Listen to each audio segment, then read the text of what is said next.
හිටපු අමාත්‍ය හිටපු රාජ්‍ය අමාත්‍ය දයා ගමගේ මහතාගේ ආයතන 3ක් ප්‍රසිද්ධ වෙන්දේසියේ වෙන්දේස කිරීම සඳහා මෙවැනිට සූදානම් කර තිබෙනවා. ජුලි මාසයේ 2 වෙනිදා එම වෙන්දේසිය පැවැත්වෙන බව මෙවැනිට නිල වශයෙන් දැනුම් දී තිබෙනවා. ඒ පිළිබඳව තොරතුරු සහ තවත් විශේෂ කාරණාවක් පිළිබඳව ඔබ වෙත තොරතුරු ගෙන ඒමයි අපේ බලාපොරොත්තුව.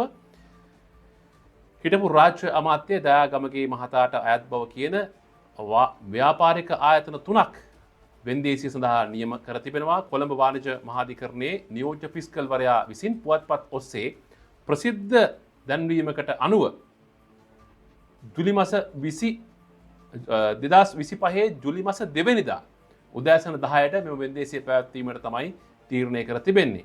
මෙම පියවර ගෙන තිබෙන්නේ People's Leasing and Finance සමාගම වෙත අයවිය යුතු මුදල් ආපසු ලබා ගැනීමේ අරමුණින් බව තමයි දැනගන්නට තිබෙන්නේ. සමාගමට ගෙවිය යුතු රුපියල් 108 මිලියන 309,342ක මුදලක් ඔහු ගෙවන්න තියෙනවා. එයින් රුපියල් 40,80,000ක් මේ වනට ගෙවා තිබෙනවා වග උත්තරකරුවන් විසින්. ඉතිරි රුපියල් 104 මිලියන 229,342ක මුදල ආපසු ලබා ගැනීම සඳහා තමයි මෙම වෙන්දේසිය සංවිධානය කර තිබෙන්නේ. වෙන්දේසියට නියමිත ආයතන වන්නේ Daya group limited, Daya apparel exporter private limited, Olympus construction private limited කියන ආයතන 2022 වසරේ නොවැම්බර් මාස 10 වෙනිදා ලබා දුන් නඩු තීන්දුවට අනුව අදාළ කාලය සම්පූර්ණ වීම මත මෙලෙස වෙන්දේසි කිරීමට නියම කර තිබෙනවා. දයාගමගේ මහතා රනිල් වික්‍රමසිංහ මහතාගේ ඉතාමත්ම කුළුපග හිතවතෙක් විදිහටයි සැලකෙන්නේ. ඒ වගේම සිරිකොත පක්ෂ මූලස්ථානයේ නඩත්තු කරගෙන යාම සඳහා අවශ්‍ය මුදල් ආධාර ලබා දීම පවා ඔහු විසින් කාලයක් තිස්සේ සිදු කර ඇති බවට අප වෙත තොරතුරු වාර්තා වී තිබෙනවා. ඒ වගේම එක්සත් ජාතික පක්ෂයේ මේ දින රැලිවලට සහ දේශපාලන විරෝධතාවලට අවශ්‍ය ජනතාව කැඳවාගෙන ඒමේදී ඒ සඳහා පහසුකම් සලසන්නෙක් ලෙසද දයාගමගේ මහතා ප්‍රසිද්ධ වී තිබෙන බව තමයි අපට දේශපාලන අභ්‍යන්තර තොරතුරු ඔස්සේ දැනගන්නට තිබෙන්නේ. පසුගිය කාලයේ මුළුල්ලේම විශේෂයෙන්ම යහපාලන රජය ක්‍රියාත්මක වන අවස්ථාවේදී පවා දයාගමගේ මහතා විසින් රජයේ බැංකුවලින් ලබාගත් ණය නොගෙවීම සම්බන්ධයෙන් බොහොම බරපතල විදිහේ ආందోලනයක් නිර්මාණය වී තිබුණා. රුපියල් බිලියන 3.5ක් රුපියල් බිලියන 3.5ක මුදලක් ඔහු විසින් රාජ්‍ය බැංකුවලින් ලබාගෙන විශේෂයෙන්ම මහජන බැංකුවෙන් ලබාගෙන ඇති බවට තොරතුරු වාර්තා වුණා. එම මුදල ආපසු නොගෙවීම සහ එම මුදල බොල් ණය ලෙස කපා හැරීමේ සිදුවීම් පිළිබඳව තොරතුරු වාර්තා වුණා. ඒ පිළිබඳව පාර්ලිමේන්තුවේදී පවා තොරතුරු ඉදිරිපත් වුණා. අපි සූදානම් ඒ පිළිබඳව තොරතුරු ඔබ වෙත ඉදිරිපත් කරන්න. රනිල් වික්‍රමසිංහ අගමැතිතුමාගේ ඒ පළපුරුද්ද, ඒ ආශිර්වාදය අපිට ලැබෙනවා.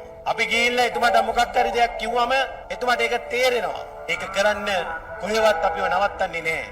අපිව නවත්තන්නේ මුදල් අමාත්‍යාංශයෙන් විතරයි. මම දන්නේ මුදල් අමාත්‍යාංශයෙන් නිලධාරීන්ට මොනවා ගිහිල්ලා දැම්මත් බැක් කියලා තමයි කියන්නේ එකපාරටම. මට මුදල් අමාත්‍යාංශය දුන්නා නම් අගමැතිතුමා මේ ප්‍රශ්නේ, මේ අද රටේ තියෙන මුදල් ප්‍රශ්නේ තියන්නේ නැහැ ඇත්තටම. එහෙමනම් අද මෙහෙම රටේ මුදල් ප්‍රශ්නයක් එන්නේ නැහැ. මේ ආර්ථිකය මම ගොඩ අරගෙන පෙන්නනවා. අපි දැක්ක වාලුකාරාම පන්සලට එතුමා ගිහිල්ලා දිවුරුම් දුන්නාන් පස්සේ ආශිර්වාද ගන්න යනකොට එතුමාගේ යහපැත්තේ හිටියා දයාගමගේ කියලා හිටපු ඇමති කෙනෙක්. මම පහුගිය සතියේ කෝප් කමිටුවට ගියාම කෝප් කමිටුවේ මහජන බැංකුවේ ඔඩිට් එක අවිල්ලා තිබ්බා. මහජන බැංකුවේ වැඩිපුරම බොල් ණය තියෙන කම්පනීස් 10 දෙනාගෙන් 4 වෙනියට ඉන්නේ හරි 5 වෙනියට දයාගමගේ මහත්තයාගේ කම්පනියක්. බිලියන 3.5ක් අවුරුදු 5කින් රුපියලක්වත් ගෙවලා නැහැ. ඉතින් එතුමාට ඇසට් තියෙනවා. අද රනිල් වික්‍රමසිංහ මහත්තයා කියන අත්‍යවශ්‍ය බෙහෙත් ගේන බිලියන 3.2ක් රුපියල් ඕනේ කියලා. අනේ දෙයියනේ ඔබතුමාගේ යාළුවාට කියන්න චොපර් ටිකයි ඔය මේ ටික විකුණලා දෙන්න කියලා සල්ලි රටට. බොල් ණය.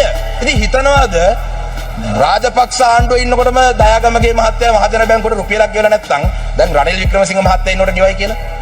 ඔබට සංදිවේදනා තියෙනවද?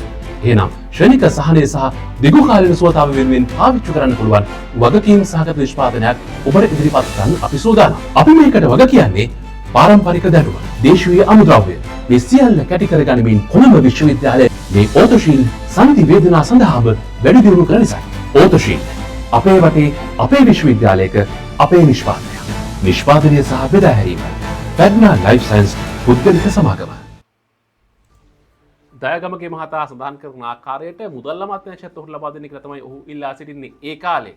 හැබැයි වාර්තා වෙලා තියෙන තොරතුරු වලට අනුව රුපියල් බිලියන 3.5ක බොල් ණය ඔහු විසින් තබාගෙන රඳවාගෙන තිබෙනවා. කපා හැර තිබෙනවා ඔහු වෙනුවෙන්. එතකොට රාජ්‍ය බැංකුවල මේ විදිහට බොල් ණය මේ වගේ ප්‍රකෝටිපති ව්‍යාපාරිකයන්ගෙන් කපා හැරලා අහිංසක මිනිසුන්ගේ ණය මුදල් අය කරගන්න අපි දැක්ක ශුද්ධ මූල්‍ය ණය සම්බන්ධයෙන් පහුගිය කාලේ විශේෂ කතාබහක් සමාජ නිර්මාණය වුණා. කාන්තාවන් 127ක් විතර මේ ශුද්ධ මූල්‍ය ණය ගෙවාගෙන නොහැකිව සීදිනසාගෙන ඇති බවට තොරතුරු පසුගිය කාලේ වාර්තා වුණා. මේක බොහොම බරපතල කාරණා බවට පත් වී තියෙද්දි මේ වගේ ප්‍රකෝටිපති ව්‍යාපාරිකයන් ලබාගත් රුපියල් බිලියන 3.5ක් වගේ විශාල මුදලක් ඔය ශානක්‍ය රාසමානික්ක මන්ත්‍රීවරයා කියන විදිහට ඔහු ලංකාවේ පස්වෙනියට ඉන්න දිගම පොල්ල තියපු පුද්ගලයා බැංකුවකට බොල් ණය ගෙවීම ණය ගෙවීම පැහැර හැරලා ඒ ණය බොල් ණය විදිහට කපා හැරපු අවස්ථාවක් නිර්මාණය කරගෙන තියෙන පුද්ගලයා.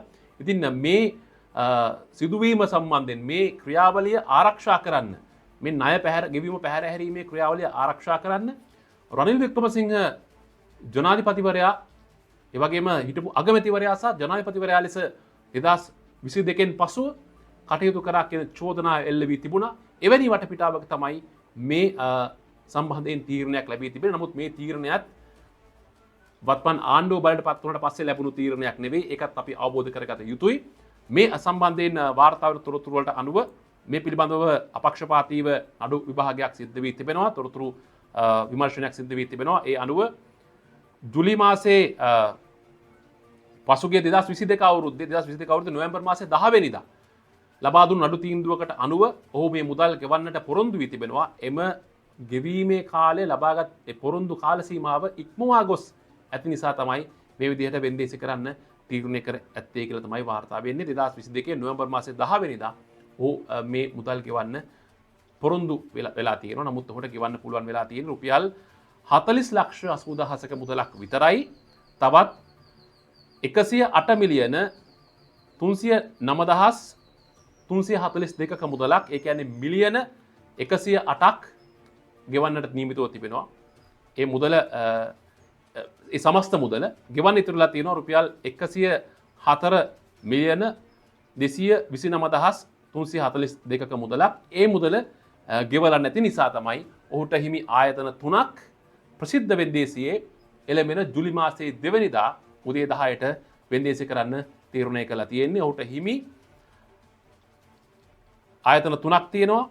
ඒ ආයතන 3 තමයි දයා ගෲප් ලිමිටඩ්, ඒ වගේම Daya apparel exporter private limited, Olympus construction private limited කියන ආයතන. මේ ඔලිම්පස් කන්ස්ට්‍රක්ෂන් ප්‍රයිවට් ලිමිටඩ් කියන ආයතනය මීරිකම ඔය මධ්‍යම අධිවේගී මාර්ගයේ ඉදිකිරීම සඳහා කොන්ත්‍රාත් ලබාගෙන තිබුණු සමාගමක් විදිහට තමයි කතා බහට ලක් වුණේ. මේ ආයතනත් මුදල් ගෙවීමක් සිදු කර තිබෙනවා සහ මුදල් ගෙවීම පැහැර හැර තිබෙනවා කියන කාරණාව ඇතුලේ යම්කිසි ආකාරයක මතභේදාත්මක තත්ත්වයක් නිර්මාණය වී තිබුණා ගෝඨාභය රාජපක්ෂ පාලන සමයේදී අපිට මතකයි. කොහොම හරි මේ වන විට මේ සියලු ආයතන මේ ආයතන තුනම ප්‍රසිද්ධ වෙන්දේසියේ විකුණන්නට තීරණය කර තිබෙනවා. රටේ ජනතාවට බොහොම බරපතල අවුල් සහගත තත්ත්වයක් නිර්මාණය වී තිබෙන වෙලාවක මේ වගේ දේශපාලන සම්බන්ධ ප්‍රකෝටිපති ව්‍යාපාරිකයින් මේ වගේ ණය ගෙවීම පැහැර හැරීම සම්බන්ධයෙන් මතුවන කතාබහ බොහොම බරපතල එකක්. අනිත් වැදගත්ම කාරණා තමයි දයාගමගේ මහතා විතරක් නෙමෙයි තවත් ව්‍යාපාරිකයන් ගණනාවක් පිළිබඳව තොරතුරු වාර්තා වෙනවා මේ විදිහට ලබාගත් ණය ගෙවීම පැහැර හරීමෙන් කටයුතු කරන ඒ අයගේ එම මුදල් ණය මුදල් අක්‍රීය ණය ලෙස කපා හැරීමට යම් යම් මූල්‍ය ආයතන කටයුතු කර තිබෙන බවට පසුගිය කාලේ තොරතුරු වාර්තා වුණා. එම මුදල් නැවත අය කර ගැනීමට වර්තමාන ආණ්ඩුව ගන්නා ක්‍රියාමාර්ග පිළිබඳව ජනතාව අවධානයෙන් බලා සිටිනවා.